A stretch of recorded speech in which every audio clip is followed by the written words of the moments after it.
Assalamualaikum warahmatullahi wabarakatuh. Sudah lama dinanti, sekarang kita berada di tengah-tengah kita. Tidak asing lagi, sudah sangat masyhur namanya, persis dengan cawapres yang lainnya.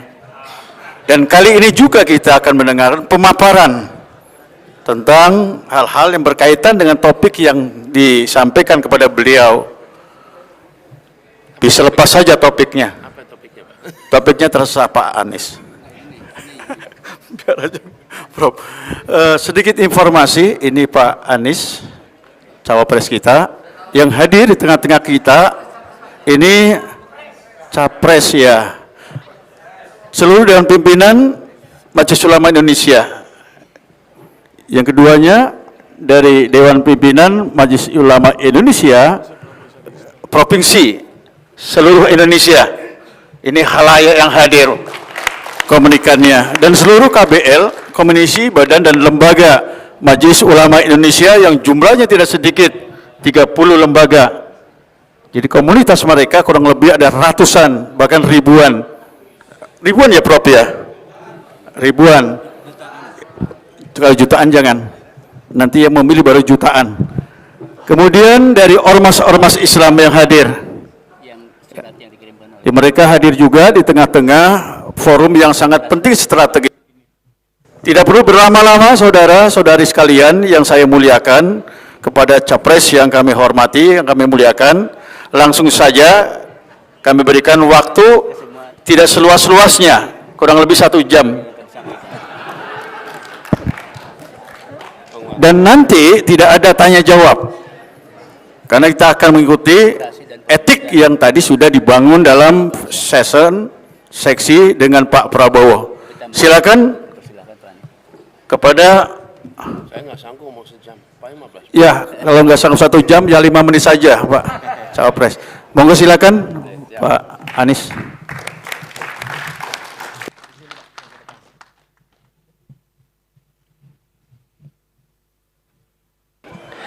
Sekarang ini amin aja dulu, Pak. Apapun yang kita inginkan, jawabnya amin dulu. Insya Allah amin. Assalamualaikum warahmatullahi wabarakatuh. Alhamdulillah, alhamdulillahilladzi arsala rasulahu bil huda wa dinil haq liyudhhirahu ala dini kullihi wa kafa billahi syahidah. Asyhadu an la ilaha illallah wa asyhadu anna Muhammadan abduhu wa rasuluh. Allahumma shalli wa sallim wa barik ala sayyidina Muhammad wa ala alihi wa ashabi ajmain. Rabbi israh li sadri wa yassir li amri wahlul 'uqdatan min lisani yafqahu qawli. Amma ba'du. Yang saya hormati, yang saya muliakan, yang kami teladani, kami panuti, para alim ulama, para kiai, dan mungkin juga para habaib yang hadir bersama di sini. Wabil khusus pimpinan Majelis Ulama Indonesia dan seluruh jajarannya, juga Dewan Pimpinan MUI Provinsi se-Indonesia, serta para ketua dan para perwakilan ormas Islam keseluruhan yang hadir bersama di sini, yang tanpa mengurangi rasa hormat tidak tersebut nama satu persatu, tapi semua kami muliakan dan kami sampaikan salam ta'zim untuk semua. Pertama, saya ingin menyampaikan rasa terima kasih kepada steering committee, organizing committee yang telah berbaik hati untuk memberikan kelonggaran waktu pada kami yang semalam mengalami persoalan yang agak personal tapi tipikal Jakarta. Jumat sore hujan dengan segala macam kompleksitasnya, karena kebetulan ke wilayah di luar Jakarta. Tapi alhamdulillah malam hari ini mendapatkan kesempatan untuk berjumpa langsung. Insyaallah takdirnya memang malam ini, dan insyaallah menjadi majelis yang penuh keberkahan bagi kita semua. Nah, iya. Jadi kalau sudah amin itu agak repot kita ini Pak nanti. Baru kali ini Pak ada amin diaminkan Pak ini Pak. Amin ya ulama. Jadi habis sekalian kami hormati, kami mendapatkan tugas untuk berbicara tema yang tadi disampaikan tentang penguatan demokrasi dan pengukuhan harmoni bangsa, persatuan. Karena itu kalau boleh izinkan kami menyampaikan beberapa gagasan utama yang juga barangkali terkait dengan apa yang akan bisa kita kerjakan sama-sama. Alhamdulillah, kita mendapatkan keberkahan sebuah negeri yang amat kaya raya. Ketika kita mendengar kata kaya raya, biasanya material. Tapi sesungguhnya kekayaan negeri ini itu ada pada manusianya. Kekayaan yang luar biasa dengan beragam budaya, suku, dan kita berhasil mendapatkan sebuah perjalanan bangsa yang kalau boleh kami sampaikan luar biasa. Ke depan ada visi kami, tapi visi ke depan itu saya ingin sampaikan sebagai sebuah rentetan perjalanan. Alhamdulillah, bangsa-bangsa di Nusantara ini, karena orang dari mana-mana untuk menjadi Indonesia ditandai dengan bisa berbicara bahasa Indonesia. Tapi kesepakatan itu dahsyat. Ini membuat kita punya rasa kebersamaan. Seberat apapun konflik yang dihadapi, termasuk konflik berdarah sekalipun, ketika duduk satu meja antar pihak yang bertikai, antar suku, antar etnis, tidak diperlukan penterjemah untuk menegosiasikan perundingan perdamaian. Tidak pernah. Dokumen kita seluruhnya, MPR, DPR, pemerintahan, satu bahasa. Cuman kita sekarang itu menganggap sudah biasa saja, padahal tanpa itu tidak terjadi. Di Eropa hari ini dibentuk satu negara namanya Uni Eropa, bangsanya 28. Bapak Ibu tahu bahasa resminya di Uni Eropa? Bahasa apa kira-kira kalau di Eropa? Inggris sudah tidak anggota lagi di EU, udah Brexit itu. Bahasa Prancis, Jerman tidak mau pakai. Bahasa Jerman yang lain tidak mau pakai. Bapak Ibu sekalian, bahasa resminya 23 bahasa. Karena itu ketika Republik ini bisa menyepakati bangsa ini satu bahasa, saya sering sampaikan di forum dunia, Anda mau tahu bangsa paling toleran dan harmoni, lihat di ujung tenggara Asia, namanya Indonesia. Di situ bangsa ini. Dan yang disepakati adalah bahasa Melayu, bukan bahasa yang paling banyak penggunanya. Karena paling banyak penggunanya apa? Jawa. Nomor 2 Sunda, ya. Tapi yang disepakati bukan yang paling banyak. Itu diperlukan kematangan yang luar biasa. Kematangan yang luar biasa. Apa kata orang Jawa kalau utusan Jong Jawa itu pulang ke Jogja, pulang ke Solo, terus tetangganya bilang, panjenengan tambi niku poso seberang itu. Jangan bicara tahun 2023. Kita bicara 1928. Anda terima bahasa orang seberang? Apa katanya? Ya, kita sepakati. Mereka memahami, mencari sebuah bahasa yang bisa memberikan perasaan kesetaraan, bahasa yang memberikan perasaan kebersamaan, dan mereka menyadari bahasa yang paling tepat adalah bahasa Melayu. Dahsyat. Nah, itu satu yang pertama. Gak usah panjang-panjang di sini. Satu pertama tuh. Satu yang kedua, kita menjadi satu bangsa, satu negara.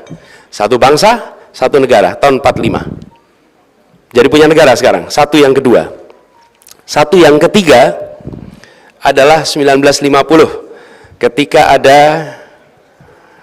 Mosi Nasir. Mosi Nasir yang Indonesia kembali kepada negara kesatuan. Itu satu yang ketiga. Menjadi Mosi integrasi. Satu negara kesatuan. Sebelumnya yang namanya Republik Indonesia, ahlan wa sahlan, adalah Yogyakarta dan sekitarnya, bukan tempat lain. Yang lainnya Republik Indonesia Serikat. Ini satu yang ketiga. Tapi wilayah Indonesia baru tanah, airnya tidak masuk Indonesia. Laut Jawa perairan internasional, Selat Sulawesi perairan internasional, Arafura seluruhnya perairan internasional. Lalu tahun 57 Juanda melakukan deklarasi yang kita kenal dengan deklarasi Juanda, menyatakan seluruh tanah dan air dalam batas zona ekonomi eksklusif adalah wilayah Indonesia. Tapi dunia belum mengakui. Dunia tidak mengakui. Baru tahun 82. 25 tahun perjuangannya.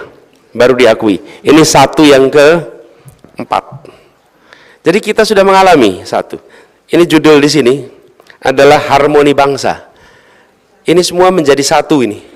Satu bangsa, satu negara, satu kesatuan, satu tanah air.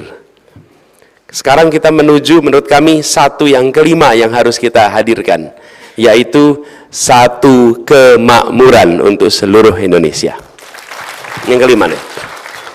Jadi hari ini kita sudah 1-4, tapi kita ini masih timpang. Ketimpangan yang luar biasa.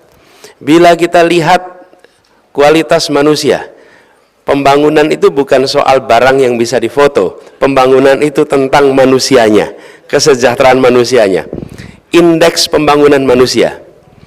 Jawa dan Sumatera tahun 2013 angkanya 69. 2013. Di luar wilayah itu angka 69 itu tahun 2022. Selisihnya 10 tahun, bukan 4 poin. 10 tahun. Jadi mengangkat kualitas manusia 1 poin, 2 poin itu kelihatannya kecil, tapi ketika bicara waktu diperlukan waktu 10 tahun. Apalagi bila kita lihat lebih jauh, kota dengan luar kota pedesaan, antar pulau, ketimpangan menjadi fenomena kita hari ini. Bila ini tidak diselesaikan, maka potensi disharmoni bisa terjadi. Ibu bapak sekalian tentu ingat peristiwa balkanisasi tahun 90-an yang efeknya Bosnia mengalami, masyarakat Bosnia Herzegovina mengalami kekerasan ethnic cleansing waktu itu. Apa yang terjadi di sana? Ya, konflik antar etnik itu di ujung. Tapi sebelumnya 8 wilayah di dalam Yugoslavia mengalami ketimpangan yang luar biasa antara Makedonia, kemudian Bosnia, Serbia, Slovakia, dan seluruh negara itu timpang yang luar biasa, ketimpangan yang dibiarkan, ketimpangan yang tidak diselesaikan. Lalu di ujung muncul pemantik pecah. Ini seperti hutan yang dikeringkan, lalu tinggal 1 puntung rokok jatuh, maka terbakar hutan itu. Hari ini kita sedang menyaksikan ketimpangan yang terus-menerus dan tidak secara sistemik diselesaikan. Bila ini dibiarkan, itu sama dengan kita mengeringkan hutan. Tapi bila ketimpangan ini dibereskan, maka hutan kita lembab basah. Jatuh puntung apapun, insya Allah tidak akan terbakar.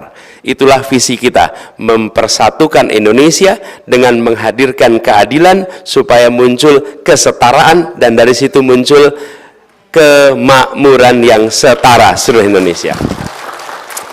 Itulah sebabnya istilahnya satu kemakmuran. Ini satu-satu-satu sebelum kami dapat nomor urut 1, Bapak Ibu sekalian. Ini jauh sebelum itu semua.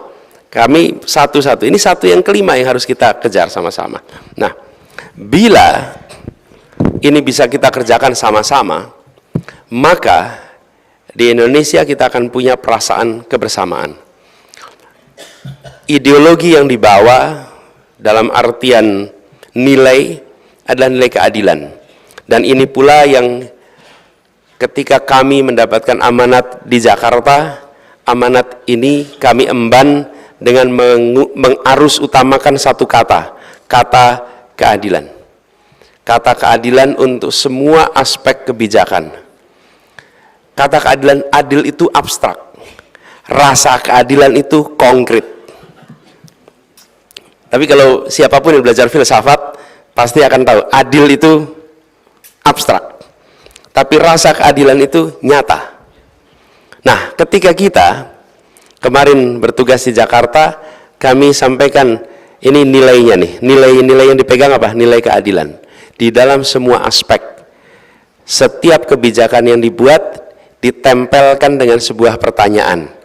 Apakah kebijakan yang dibuat menghadirkan rasa keadilan? apakah sistem yang sekarang disusun menghadirkan rasa keadilan. Dan ketika itu dipasang, mendadak semua berpikir tentang bagaimana kebijakan jadi adil. Pendidikan. Ini pertanyaan, sudahkah kebijakan rekrutmen siswa mencerminkan rasa keadilan? Nah, itu baru mikir tuh. Ini kelihatan sekolah-sekolah bagus-bagus di Jakarta ini isinya anak-anak kelas menengah ke atas. Ini kalau didiamkan, nanti yang di bawah terus di bawah, yang di atas makin ke atas. Mau dibiarkan? Nggak boleh, karena Pak Gubernur bilang harus berdasarkan pada prinsip keadilan. Lalu mereka mencari cara supaya keadilan itu muncul. Yang agak kerepotan itu Dinas Bina Marga, Bapak Ibu sekalian. Bina Marga ngurusin apa? Jalan. Terus ketika pertanyaannya, sudahkah kebijakan Bina Marga memenuhi rasa keadilan? Nah, mereka bingung, karena biasanya ngurusinnya aspal, cor-coran. Apa urusannya Pak Bina Marga sama keadilan? Sebentar, coba kita lihat. Yang memerlukan jalan itu siapa saja? Siapa yang memerlukan jalan? Seluruh warga. Pertanyaannya, warga paling banyak menggunakan alat transportasi apa? Kaki. Pertanyaannya, sudahkah kita membangun jalan untuk kaki? Belum. Ayo bangunlah jalan buat kaki sehingga timbul kesetaraan. Bukan hanya jalan untuk roda, karena transportasi tak hanya berbentuk roda, sebagian berbentuk jalan kaki. Dibangunlah ratusan kilometer jalan kaki di Jakarta. Bapak Ibu sekalian, kalau jalan-jalan sekarang di trotoar-trotoar itu, apalagi kalau sekitar Sudirman, kira-kira Ancol kalah lah. Boleh jalan-jalan di situ. Mendadak kita mengubah kaki, terus apa? Sepeda, terus motor, ras, begitu dimasukkan itu. Taman, sama. Yang ngurusin taman ketika pertama kali dengar, kenapa harus adil ngurusin taman? Taman kan urusannya beli tanaman apa? Di mana urusan keadilan di sini? Sebentar, coba dilihat. Ayo peta Jakarta dilihat, di mana lokasi taman kita. Nah, ketika diperhatikan, taman-taman kita itu lokasinya daerah yang makmur-makmur. Daerah kampung-kampung nggak ada tamannya. Lah yang lebih butuh taman siapa? Kelas menengah udah punya taman di rumah masing-masing. Yang butuh taman justru mereka yang berada di kampung-kampung padat. Dan alhamdulillah dilakukan pembangunan, kita ini membangun lebih dari 300 mungkin taman. Sehingga sekarang ini apa yang terjadi? Dimanapun kita berdiri di Jakarta, dalam jarak 900 meter akan ketemu taman untuk rakyat di Jakarta. Dimanapun. Mendadak berubah. Tapi solusinya bukan dari saya, solusinya dari mereka. Tapi mereka harus menjawab pertanyaan saya, sudahkah memenuhi rasa keadilan? Mereka yang membuat, mereka yang punya pengalaman, mereka yang punya peta. Saya berikan guideline aja, begini. Dan mengubah konsep taman. Taman itu dalam bahasa Indonesia. Kalau dalam bahasa Inggris ada dua, Pak. Ada garden, ada park. Kalau garden itu untuk ditonton. Kalau park untuk bermain. Kota-kota selalu punyanya park. Kita selalu punyanya garden. Cirinya garden apa? Lahan besar rumput, ada tulisannya, dilarang menginjak rumput. Lah terus anak keluarga miskin boleh main di mana kalau anak keluarga miskin tidak main di atas rumput yang dimiliki negara? Nanti rusak, tanam lagi. Nanti kotor, dibersihkan. Bayangkan lahan sebesar Monas itu tidak boleh diinjak-injak untuk anak kecil bermain. Dari kampung-kampung sekitar Senen, Gambir yang padat, yang mereka tidak punya tempat bermain, diubah itu semua dari garden jadi park, jadi tempat bermain buat anak-anak seluruh unsur masyarakat Jakarta. Berubah. Jadi sekalian, yang saya ingin sampaikan dari pengalaman kami, kepemimpinan itu makin besar organisasi yang dipimpin, makin banyak orang yang harus dipimpin, maka makin mengandalkan nilai. Makin sedikit yang dipimpin, makin mengerjakan kerja praktis. Kalau saya bertugas memimpin 25 orang, maka 25 orang satu-satu saya beri tugas. Anda tugasnya ini, Anda tugasnya ini, Anda tugasnya ini. 25 orang. Begitu saya memimpin 250 orang, maka saya akan bikin struktur organisasi. Saya akan menyusun alur kerja, Saya akan menyusun target-target sehingga 250 orang yang berada dalam tanggung jawab saya akan menjalankan tugasnya sesuai dengan misi organisasi. Tapi ketika saya harus memimpin 200.000 orang seperti di Jakarta, maka saya tidak bisa memimpin dengan memberi tugas satu-satu, saya tidak bisa memimpin dengan bikin struktur organisasi, saya harus memimpin dengan menunjukkan ini nilai yang dipegang, dan nilai itu diterjemahkan oleh semua yang memimpin 250, diterjemahkan oleh semua yang memimpin 25 orang, sehingga menjadi sebuah arah organisasi, berbasis pada nilai, berbasis kepada value, itu yang kita pegang. Jadi, reform yang dilakukan bicara tentang keadilan. Nah, ini juga yang menghasilkan harmoni. Karena kami meyakini bahwa harmoni, kedamaian tidak ditandai dengan tiadanya konflik. Harmoni, kedamaian itu ditandai dengan adanya rasa keadilan. Ketika ada rasa keadilan, di situ ada persatuan. Kalau ada contoh sebuah bangsa, sebuah masyarakat yang bersatu dalam ketimpangan, saya rasa menarik untuk jadi pelajaran. Nah, ada. Bersatu dalam ketimpangan, nah ada. Selalu bersatu dalam keadilan. Keadilan. Dan ini yang kita pegang sama-sama. Jadi Bapak sekalian, ketika kami setahun yang lalu mendapatkan amanat ini kami terima, bukan saya mendaftarkan diri, bukan saya mengajukan, saya sedang bertugas di Jakarta, lalu kami diusulkan untuk menjadi calon presiden. Saya katakan saya siap, bismillah, tapi kami ingin membawa agenda ini, agenda keadilan, ini yang ingin kami bawa. Alhamdulillah itu disetujui, dan itu yang kemudian kami akan bawa terus ke depan.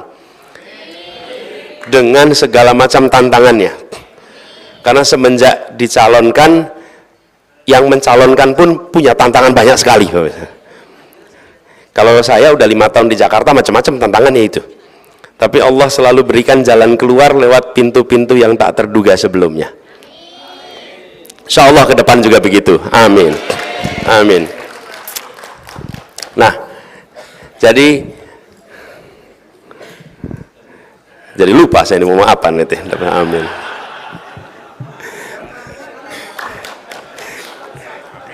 Amin. Jadi kita melihat Indonesia ini sebagai sebuah tempat yang kalau kita tidak segerakan membereskan soal kesetaraan antar semua faktor. Nah, konsep nilai itu harus diturunkan menjadi sebuah mantra yang mudah dipahami. Mudah dipahami. Jadi prinsipnya kami sampaikan, membesarkan yang kecil tanpa mengecilkan yang besar. Menguatkan yang lemah tanpa melemahkan yang kuat. Pegang itu. Dan kalau itu dipegang, maka pertanyaan itu tinggal ditempelkan aja. Saya beri contoh. Hari ini kita menyaksikan ada begitu banyak keluarga di Indonesia yang ingin punya rumah tapi tidak bisa punya rumah.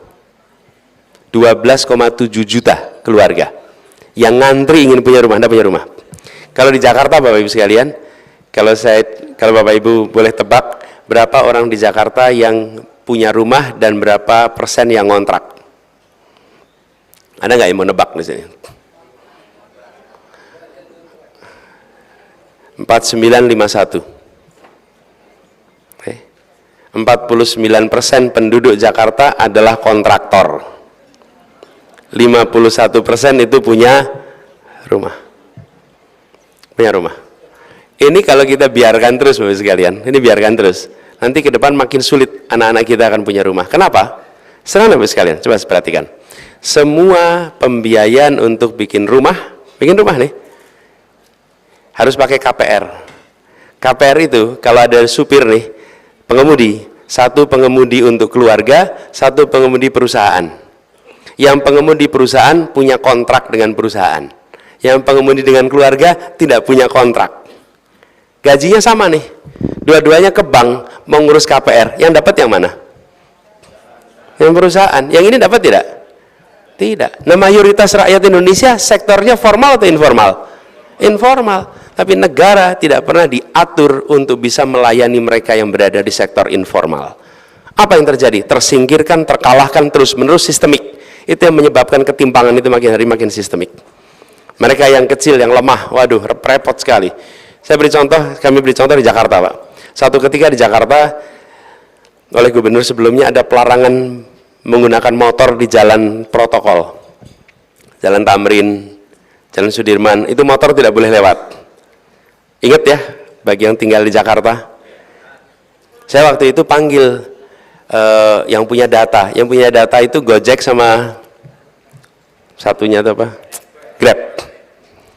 Saya tanya, berapa pengantaran barang dan orang ke Jalan Sudirman setiap hari? Dan jawabannya 500.000 pengantaran per hari. 0,5 juta pengantaran per hari. Se-Jakarta pengantaran itu 13,5 juta per hari pengantaran. Oke.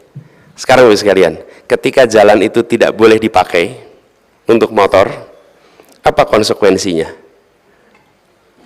Maka ibu-ibu rumah tangga yang berdagang kuliner, menjual makanan yang dibelanjakan online oleh mereka yang berada di tempat ini tidak bisa diantar menggunakan motor. Berarti di luar sana ada lebih dari, atau bisa bilang ratusan ribu usaha yang mati karena atau tidak punya channel karena jalannya ditutup. Nyambung secara digital tapi tidak nyambung secara konektivitas transportasi. Itu menghadirkan frustrasi. Dan itu efeknya apa? Menurunkan kesejahteraan. Begitu jalan itu dibuka, maka ratusan ribu pesanan dipesankan kepada keluarga-keluarga yang ada di Jakarta dan mereka bisa mengantarkan dengan motor dan harganya terjangkau. Masalah diselesaikan. Kami sekarang melihat ini ada ketimpangan-ketimpangan banyak sekali. Kenapa? Karena negara hanya mau menyusun kebijakan yang memudahkan bagi dirinya. Paling mudah adalah cari orang kerja sektor formal. Sektor informal ini ribet sekali. Usaha juga begitu. Jadi Bapak sekalian, kami melihat bila ini didorong dengan baik, maka kita bisa melakukan reform semua aspek. Apalagi kalau sudah sampai pada kebijakan pendidikan. Kebijakan pendidikan kita telah mendorong industrialisasi pendidikan, khususnya pendidikan tinggi, dengan beban biaya yang dititipkan kepada keluarga, bukan dipegang oleh negara. Bila ini kita teruskan, kebijakan ini, maka kita akan menyaksikan ketimpangan yang akan makin luas. Anak dari keluarga mampu akan mendapatkan pendidikan baik, masa depan baik. Anak dari keluarga yang kurang mampu akan mendapatkan pendidikan biasa, dan terus ke bawah. Sudah gitu, swasta dan negeri. Sekolah swasta dan sekolah negeri perlakuannya berbeda. Padahal kalau tidak ada sekolah swasta, tidak cukup Indonesia ini untuk mendidik anak-anak kita. Harusnya pemerintah merasa berhutang budi pada sekolah-sekolah swasta. Karena sekolah-sekolah swasta itulah yang justru menyelamatkan anak-anak yang tidak bisa tertampung di sekolah negeri. Jadi tidak boleh dipandang ini sebagai beban, malah swasta itu harus dibantu. Itulah sebabnya saya sampaikan ke depan kami malah memandang sekolah swastanya dibantu, fasilitasnya ditingkatkan dan dibantu oleh negara. Gurunya kalau diangkat menjadi guru P3K jangan dipindah ke pemerintah, biarkan tetap itu di swasta supaya mereka bisa tetap mengajar di sana. Dan malah kami melihat PBB-nya perlu dinolkan supaya mereka tidak punya beban. Apalagi sekolah-sekolah lama. Sekolah-sekolah lama itu biasanya lokasinya di pusat kota, dan pusat kota itu biasanya PBB-nya lebih mahal daripada pinggiran kota. Betul tidak? Kan itu malah PBB-nya menghukum sekolah berjasa, bukan? Lihat sekolah-sekolah yang sudah ada sebelum Republik ini ada, itu PBB-nya lebih mahal daripada sekolah yang baru dibangun 10 tahun yang lalu. Kebijakan-kebijakan begini itu dibiarkan begitu saja. Kenapa? Karena kita tidak menggunakan pertanyaan sederhana dalam menyusun kebijakan. Apakah kebijakan ini menghadirkan rasa keadilan? Begitu itu dipakai, revisi.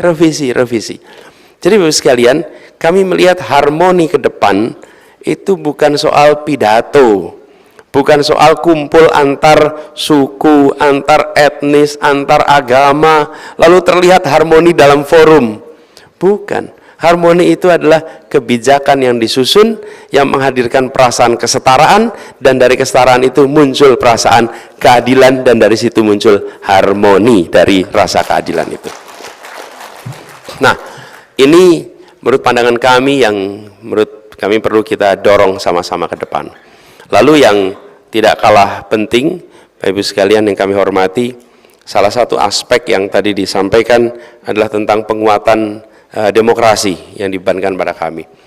Kami melihat proses musyawarah rakyat yang begitu besar itu tidak sederhana. Orang masih banyak yang berdebat tentang demokrasi itu apa.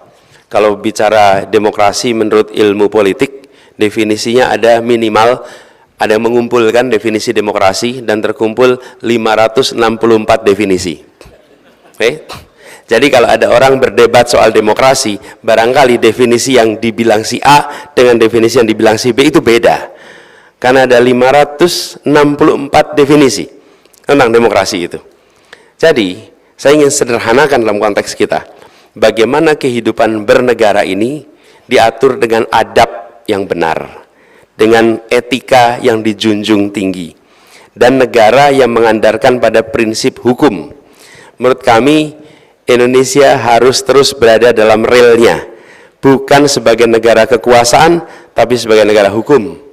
Dalam negara hukum, kekuasaan diatur oleh hukum. Dalam negara kekuasaan, hukum diatur oleh kekuasaan.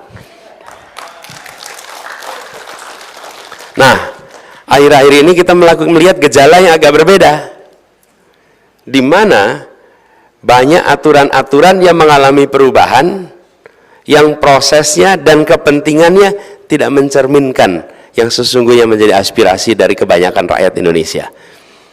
Betul tidak? Tidak usah tepuk tangan, tidak apa-apa. Karena sudah tahu juga kan apa yang dimaksud itu. Ya, jadi kami melihat mengembalikan dan menjaga Indonesia tetap berada di dalam koridor negara hukum itu prioritas kita.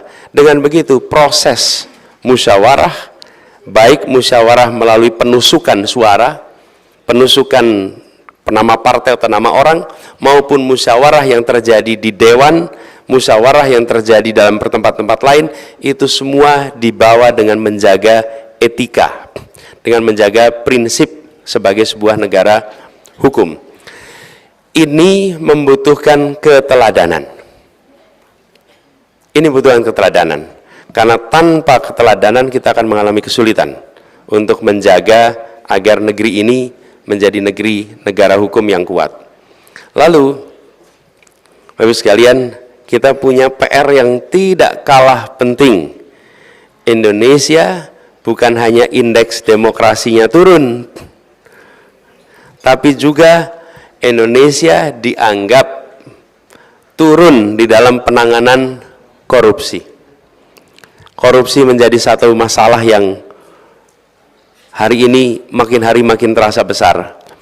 Menurut hemat kami, salah satu sumber utama persoalan korupsi adalah kita belum melakukan reformasi pembiayaan partai politik. Belum disentuh. Kita sudah reformasi tentang pengadaan penyelenggaraan pemilu. Dari partai yang hanya 3 menjadi partai yang bebas, sudah dikerjakan. Kita sudah reformasi hubungan pusat daerah dengan ada otonomi daerah, ada desentralisasi. Kita sudah reformasi hubungan antar lembaga negara, Presiden, DPR, MA, MK, BPK, sudah dilakukan itu. Tetapi partai politik dan pembiayaan partai politik belum direform. Apa yang terjadi? Biaya yang harus dikelola oleh partai politik dibiarkan dicari sendiri oleh partai politik. Negara tidak terlibat. Dalam kenyataannya, Bapak-bapak Ibu di sini mimpin MUI.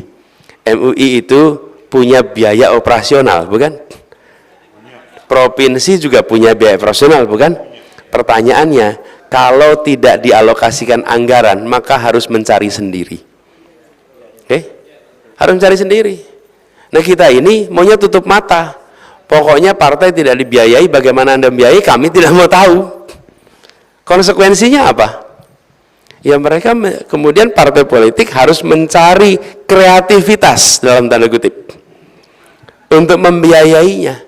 Dan kreativitas ini menjadi jebakan-jebakan yang rentan kepada praktek yang koruptif. Kenapa? Kita tidak mau berterus terang bahwa nyata kita tidak mengatur dengan mengatakan, wah itu kan wilayah politik, mereka biar cari jalan sendiri. Repot Bapak Ibu. Menurut kami ini harus reformasi. Dan Indonesia bukan negara pertama. Di banyak tempat di dunia sudah menjalaninya. Bila ini kita bereskan, maka salah satu hulu dari praktek korupsi akan bisa kita kendalikan. Yang berikutnya, boleh tepuk tangan. Yang berikutnya adalah penegakan hukum. Kalau penegakan hukum, korupsi ini ada 3 potensi sebabnya. 1, korup karena kebutuhan. Yang kedua, korup karena keserakahan. Yang ketiga, korup karena sistem. Korup karena kebutuhan, gajinya hanya cukup untuk hidup 20 hari. 10 hari terakhir dia harus bagaimana? Lalu muncul tuh ruang untuk nutup. Obatnya bukan penegakan hukum saja. Penegakan hukum belum tentu menjerahkan, masalahnya nggak selesai. Ini sering saya sampaikan pada penegak hukum di Jakarta. Di Jakarta ini banyak orang melanggar, ada 2 jenis pelanggaran. Melanggar karena butuh dan melanggar karena serakah. Oke? Kalau gedung tinggi ngambil air tanah dari kedalaman 200 meter tanpa izin, itu namanya melanggar karena serakah. Oke? Tapi kalau pedagang kaki 5, itu kalau melanggar biasanya karena kebutuhan. Selama kita tidak menyelesaikan kebutuhannya, dia akan terus-menerus melanggar. Karena itu negara menyelesaikan kebutuhannya sehingga pelanggaran selesai, bukan diberikan hukuman yang berat. Hukuman berat menyelesaikan karena kebutuhannya tidak terpenuhi. Tapi kalau yang melanggar karena keserakahan, nah baru ini pakai hukuman yang menjerahkan. Ada rasa takut di situ. Dan koruptor paling takut adalah miskin atau miskin. Ada yang mengusulkan hukuman mati. Saya sampaikan, selama sistem penegakan hukum kita belum sempurna, jangan letakkan hukuman mati di sini. Karena ketika kita melakukan kekeliruan, kita tidak bisa mengkoreksinya. Jika sistem kita sudah sempurna untuk proses pengadilan dan lain-lain, nah itu soalnya lain. Tapi sebelum sempurna, maka perlu ada ruang. Bayangkan selesai 2-3 tahun kemudian muncul bukti baru, ternyata dia bukan koruptornya. Mau dikembalikan pakai apa coba? Nggak bisa. Nggak bisa. Itu sebabnya kenapa saya sampaikan dimiskinkan. Karena kita ada ruang. Jika sampai, kita ini manusia khilaf, ada ruang untuk itu. Nah ini yang kemudian dilakukan. Kami melihat penting sekali untuk segera mensahkan undang-undang perampasan aset oleh negara. Sehingga koruptor yang kemudian KPK ini tidak boleh sekedar taat hukum. KPK ini harus taat pada kode etik. Dia harus lebih tinggi dari hukum. Dia harus taat pada kepatutan. Karena itu tadi kemarin saya sampaikan bahwa bila Allah takdirkan untuk kami bertugas, maka kami akan sampaikan semua pimpinan KPK yang terpilih harus tanda tangan pernyataan akan mengundurkan diri jika melanggar kode etik KPK. Selesai. Jadi bukan mengundurkan diri kalau jadi tersangka, bukan. Itu aja masih belum. Tapi bila melanggar kode etik, dan kode etik KPK, Bapak Ibu sekalian, saya kebetulan pernah bertugas menjadi ketua komite etik KPK tahun 2012. Ketika saya jadi ketua komite KPK, saya melihat dari dekat betapa standar kode etiknya itu sangat tinggi.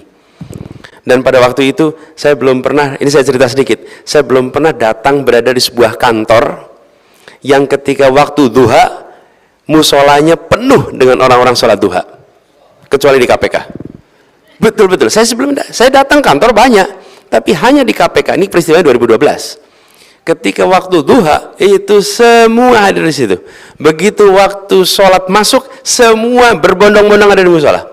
Dan waktu saya ngobrol dengan mereka, itu mereka selalu ingin cerita.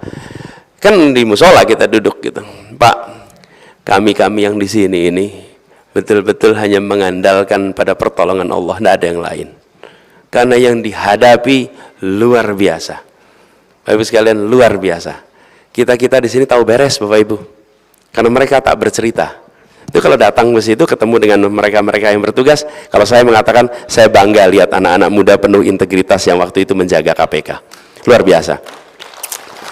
Nah, tapi sebagian udah dikeluarin kemarin. Udah dikeluarin. Ini harus dikembalikan lagi nih orang-orang yang waras-waras ini. Mereka-mereka yang pemberani-pemberani ini. Orang-orang pemberani luar biasa.